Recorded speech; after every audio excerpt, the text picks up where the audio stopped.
when no one is watching, that is your opportunity to grow. That is your opportunity to put in the work that will shock the world. How do you know for sure if someone is going to be successful or not?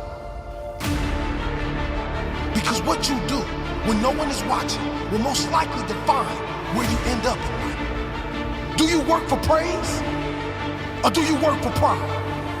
When no one is watching, do you work for praise or do you work for pride? They won't know if you've done the work or not, but you will. They won't know, but you will. You are the one who lives with the pride or the regret. If you haven't put in the work and you don't make it, you have to live with that. No one else.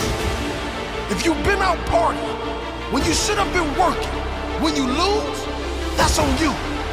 If you've been taking it easy when you should have been learning and growing, when you fail, you have to live with that. You can talk all you like, but the proof is in the results.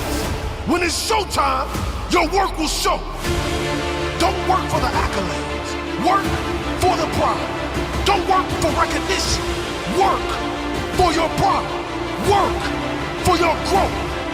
Fall in love with the process of growth, expansion. Your only competition is you, where you've been versus where you're going, who you were versus who you're going to be. I've heard it said that you are rewarded in public for the work you do in private. The medals are won in the darkness when no one is watching. The championship is won behind closed doors by doing the work when no one is watching. The results are achieved by the little details no one sees. Who you are going to be does not come down to what others see. Every little detail counts. Don't measure yourself against others. Don't look to see who's watching your progress. If you're making big enough progress, they'll all be watching. Until you get to that point, get your head down and work for the love of working. Work on you. Go to war with your old self and leave that old you in the shadows of yesterday. Because today a new you is born. This new you does not need validation from anyone. This new you is only after growth, self-growth. Keep going.